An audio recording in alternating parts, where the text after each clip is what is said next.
How poor money skills can destroy your kid's future. I got 10 questions that I'm going to ask my soon to be 9-year old. 8 days, people. And so if you got a child between 9 and 11, they should have pretty good answers for these questions. If not, it's not the end of the world.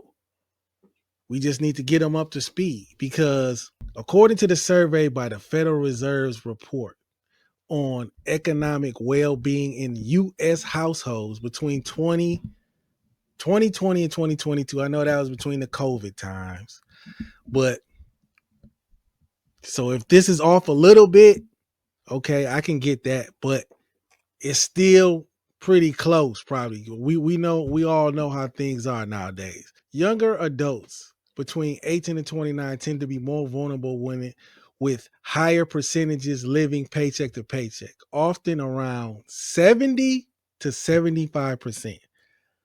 So 70 to 75% of people between 18 and 29, they don't have any money. They get paid on Friday and they won't have any more money until 2 weeks later. So they don't have much savings. They just live check to check.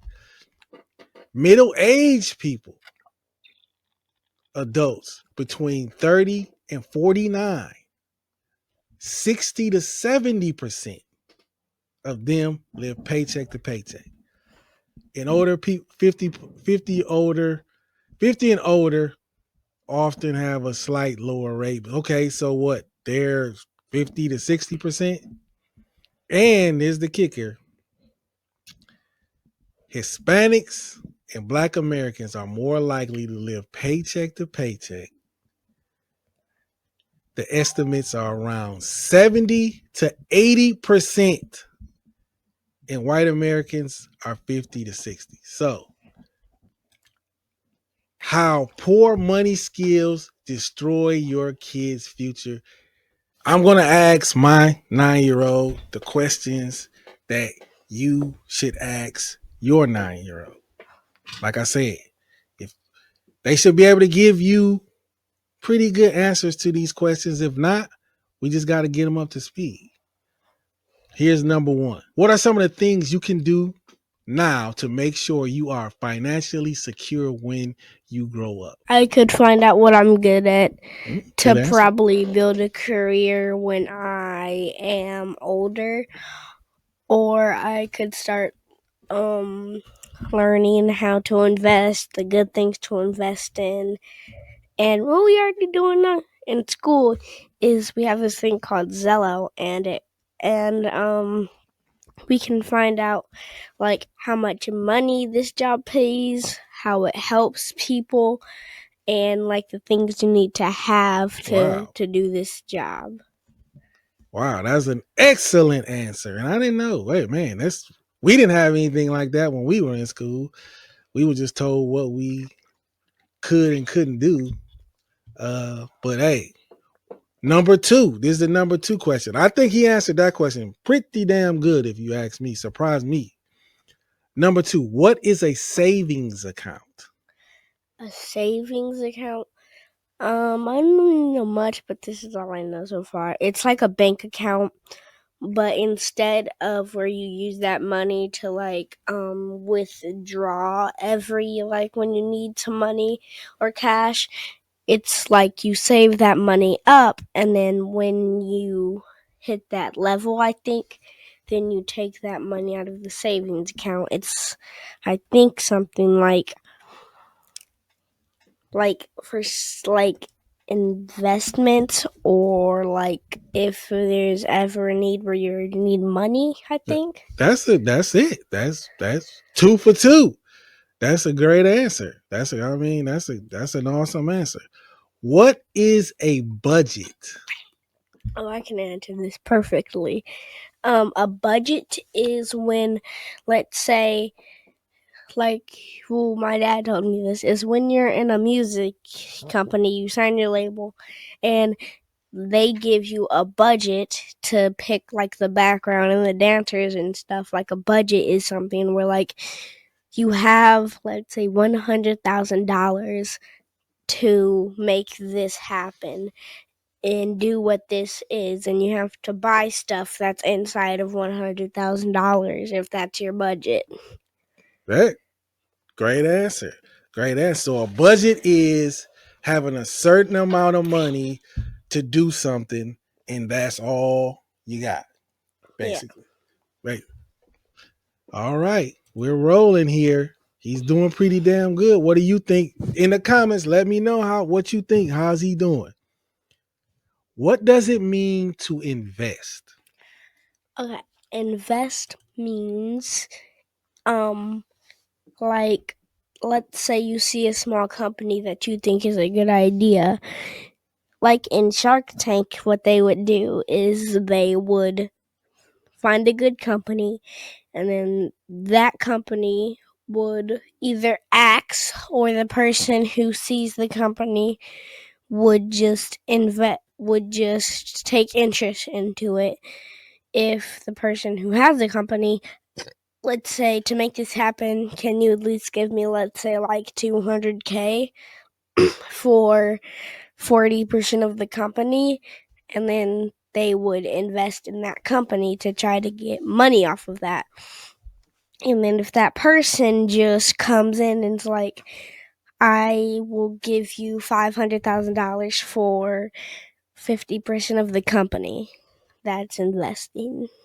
Yeah, so good answer. Another great answer. So basically, investing is you taking your money or your assets and putting it into taking your money and investing it in an asset. So, because I was gonna say, it could be a stock, it could be a bond, but it could be a company too, like you said. So, that's a good answer. I think that's a good answer. Why is it important to invest/save? So, why is it important to do that? Why shouldn't you just why couldn't you just say forget it, You're live rich. paycheck to paycheck? You know, you got a job, you gonna get paid in another 2 weeks. Why should you save? Why should you invest? Um, I would say investing, yeah, you could do it, but you could also live without it. But the most reason why you should invest is because when you invest, yeah, sometimes investments don't always work out, but sometimes they do. Like half of my answers for investing are gonna be off of Shark Tank. Some Shark Tank investments, they blew up. Like those people who invested blew up into like millions and millions and millions of dollars. Why should you invest in like why should you invest like in the stock market? Why should you invest in like the stock market, like investing? Because like you said, investing in Shark Tank and things like investing in small companies or startups. That's what you're talking about, investing in startups. But why should you invest in the stock market? Stock market, because it can build up your money, and if you just go paycheck to paycheck, like, then you're just going off of paycheck to paycheck. You got to stick to like minimum. You got to lay down until you get your next paycheck, and you don't know if your paycheck is going to be that high. It can be high, but it might not be that high. And then if you save and go into the stock market, you can build up your money, but while still making some side money. And then while saving, you just save up money and not spending it all at as soon as you get it. And then when you save it up, you can get nicer things. You can maybe get a new car, and yeah. Right. So yeah, and so saving and investing is a way to build up your money for the future or for things you want to do. It's just better than only relying on what you get paid every 2 weeks, right? Yeah. All right. Pretty good. Pretty good answer. What is a credit card? Yeah, I'm gonna answer this. Amazing. A credit card is where there's two. A credit card is where the bank gives you a card with unlimited money, kinda, and you spend that money. But when you might think that, oh yeah, I have $1 million, I can just spend this no matter what. But no, I don't know when, but you get a credit card charge where you have to pay the bank back the money that you spent. And if you don't, your credit card will get declined in places. Your credit card won't work anymore. And and and yeah, that's all I know about credit cards so That's a far. pretty good answer. A credit card is a, a bank. You're right. A bank gives you credit. It gives you, say, your credit. Your credit. They give limits. So depending on your Oh yeah, credit score, you'll get a limit. So if you have a really good credit score, say someone gives you $10,000, you can spend $10,000 on this credit card. Okay, but you have they charge you interest on the money that they're loaning you. So, and that interest can be anywhere from 20 to 30%. Say you go, say I want to buy some Jordans. You go buy some Jordans, you buy Jordans 250, you say you spend $250. Now, if you just say, well, I don't want to pay the 250, I'm just gonna pay 50. you can't do that. You can do it, but it's a bad move because now you're gonna owe even more interest on the $250 because you only pay 50. You still owe them 200, and that 200 is gonna have interest on it. So a credit card is only really good for people who are disciplined and who use it wisely. If they spend money, they pay it right off. But I got $10,000. I can just spend money whenever I want to, and I can pay the minimum balance. No, it's a bad idea. It's a bad idea. So What that's what you got. Well, so what do you think? what happens if you don't pay back in time? If you don't pay back in time, they charge you interest. So if you don't pay anything, just say you owe Yeah, two that's what hundred I fifty. meant. Just like if you just don't pay nothing, your your you're supposed to pay or at the end of the month, you don't pay nothing. You owe two. So now you don't owe 250, you might owe 300. Or now you might owe or So 275 or 280. so It's it so it just like doubles. yeah, the interest, they charge you 30% of whatever you spent.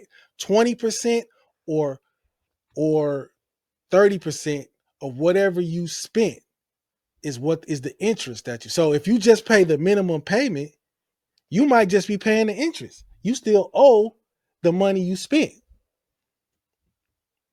You get it? Yeah. All right. What is debt? What is debt?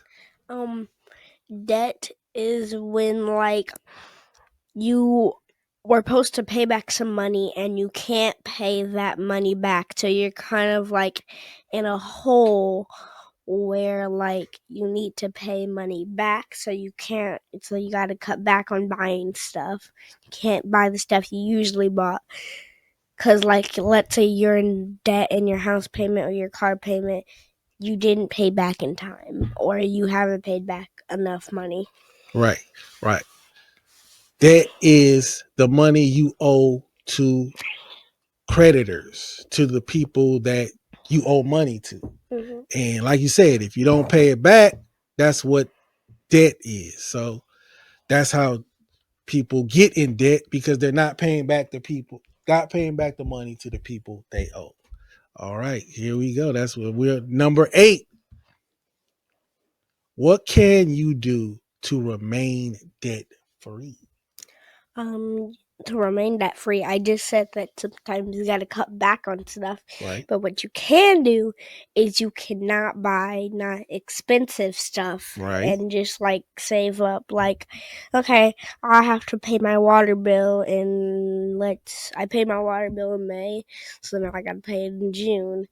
So I'm just gonna cut back on the other stuff, and I'm gonna cut back on this stuff right now so that I can pay my bills in, so I can pay the bills in June.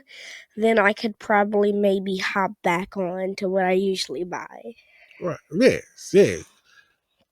A good way to not go in debt is to think about the purchases. Think about what you're buying, why you're buying it. Um, Try to stop from impulse buying. Just trying buying stuff to uh, retail therapy, as women will say. Just buying stuff to make you feel good for the moment. Get away from that. Didn't you tell me that one thing like you think about how you bought it, how you're gonna feel in 10 minutes, Yeah, then yeah, 10 days, yeah. 10 months, then The 10 years. 10-10-10 method. We're gonna talk about that. We're gonna do a video on that. It's called the 10-10-10 method. And we're gonna discuss that with my son right here. But that's a pretty good answer. What can you do to remain debt free? Now, number 9. What are some examples of long-term and short-term financial goals? So, what are some examples of long-term? You got long-term financial goals, and then you got short-term financial goals. What are some examples of that? This one I might not be able to answer. That's okay. I think like long term financial goals are like where you have a history of hitting financial goals, like you are able to buy a new property and That then could be a long term financial goal, wanting to buy a house. What I mean by long term financial goals are what is something you want to do when you get older? oh What is something you want to do next week for short term, or what is some goals you got for Christmas? So what are some long term goals like what you want to have when you grow up? What kind of car do you want to have when you grow up? That's a long. I'm gonna answer that in like 5 seconds so if I knew that. Okay, so now I know what the long term, and then I'm guessing the short term financial goal is like where you find out like you're gonna do this in next week. I might have gave a bad example. A financial goal is something you want. What is a long term goal as far as your finance? How financially successful you want to be. So what's a long term goal? Do you want to start your own business? You want to have a successful YouTube channel? What's a long term goal as far as making money or money coming in or things like that? Not a car isn't an asset. So what's a long term goal as far as bringing assets, accumulating assets, bringing money in? What is something you think you could? What's a goal that you want to have? Okay. I kind of think you spoke about it before. You talk about buying businesses and like Shark Tank, buying startups and Oh stuff yeah, like yeah. that's a long term goal. That's a long term. That's a long term goal. What's a short term goal? What's something that you want to do as Mm, far as making money in the next year or so? yeah, not as complicated as I thought it would be. Yeah. So basically, financial goals are just when you think about how you want this thing to be in a long time or short time. Right. Yeah. What long term financial goals are? Um, when I'm 25, I want to have my own place. I want to be involved in buying startups. I want to have. I want to be. really knowledgeable about stocks and bonds. Short term goal is I want to um, see. I want to start my own YouTube channel and kind of and monetize it or something like that. So it's or I want to make a T-shirt and start selling it. You know what I mean? So Yeah. so those are short term goals. All right, let's go to number 10. If you met someone who did not know what money was and how it is used, what would you tell them? If I met someone that they didn't know how money was met, if I met someone that didn't know how money is used and how money is used, then I think I would say like, bro, you can't just go around buying stuff because like you gotta like save your money sometimes for stuff like food and house bills before you even think about buying a new iPhone or new jewelry or something like that. You can't just go crazy buying stuff without thinking what's going to come next or So money is used to buy to is money is is the best way to use money is to use it to buy things you need and it also to use to accumulate assets, things that can make you more money. So what is that a good way to describe what money is? It's to buy it's to get the things you need and then also to accumulate assets, like you said, maybe buying a startup company, maybe investing in the stock market, maybe buying some houses and real estate and renting yeah. them out. Is that what money? If you were describing that to somebody, is that a good way to use your money, or is it better to go buy an expensive car that you pay $1,500 a month or $2,000 a month to drive, or is it to go buy a bunch of shoes and clothes and to go gambling? Which way is a better way to use your money? Which way would you tell a person is a better way to use their money? Um buy what you need. The first one. No. All right, that's cool with me. And another thing that here's something I want to let you know. It says this is the question was if you met someone who did not know what money was or how to use it, what would you tell them? Well, years ago, years ago, back Like when before I was born. back before you was born, back before I was born, there was slavery. The people that look like us were enslaved by people, by other people. And they had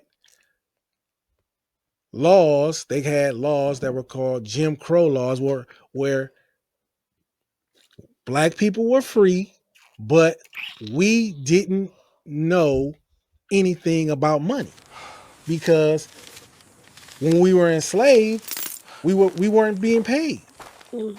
So once slavery was over with and you could actually make money, we didn't know anything about money. So that's an important thing to know that that question isn't out of the realm of what really happened. There were people that look like you, that look like me, who weren't getting paid, and when they were finally set free and weren't really getting paid, then even if they were getting paid, they would have no idea what to do with money. How sad is that? Very sad. So when you look at another black person and they don't know what to do with money, it's your job, it's my job. And that's why we do these videos so we can help people who look like us or anyone else who doesn't know what to do with money or who's made mistakes with money and feels like they're not where they're supposed to be right now because they made mistakes, it's okay. Learning and getting better is what we all need to do. So that is this episode of the Raising Carter podcast. What no, you got something you want to add? I had two questions for you. Okay. When you first got your first credit card, do you remember or know what your first two purchases were? I don't remember what my two first purchases were, but I can be honest to say that I was not good with credit cards, and I'm talking as very recently. I I some people are great with credit cards. Some people are they are disciplined. They do the right things with them. I am not. And that's why I don't have many at all because I have to be I have that's something I need to get better with. So if you're asking the question what I did with my first credit card, it was probably something stupid. And I probably didn't pay. I probably bought something, and when the bill came, I paid the minimum balance, if that. What's the next question? Next question. When you got your first car, what were you looking for? Like The first car I ever got? Yeah, were you like The first the first car I ever got was it's the same kind of car I got now, but I mean of course it's not the same year, it's the same model. It's a Buick Regal, and it was clean. It was clean because my father gave it to me. And he's in this your grandfather said this, and this is great. This is great information. He said, I don't want you to have to go get a job or think that you need to work to buy a car. So you're not concentrating on your school. So I'm going to get you a nice car so you can focus on what's more important, going to school, being, doing your athletics. And I think a lot of kids do that. They're like, oh man, I need to get a car, I need to get a job. So you're more focused on getting a car than what's important. Because let's be realistic. You're 16, 17, 18 years old. You're probably going to have a lot more cars. But your education or your athletics, that's something that, sometimes it's once in a lifetime thing. So that was really good, wise advice, that my father gave me. And when it's time for you to get a car, I'm going to do the same thing. That's exactly what I was about to ask. I'm going to do the same thing. And I think that's important. If you're able to take the burden off your kids from worrying about getting a car and having gas money and all that while they're in high school, if they just want a job because somehow they were offered a job somewhere that they want, that's cool. But they shouldn't, if you're able to do it. You're not a bad parent if you can't do it. But if you're able to do it, I think that's a good idea to do. So that was this episode of the Raising Carter podcast. I am your host, Ramon Weatherall. This is the star of the show, my son Carter. And we out of here.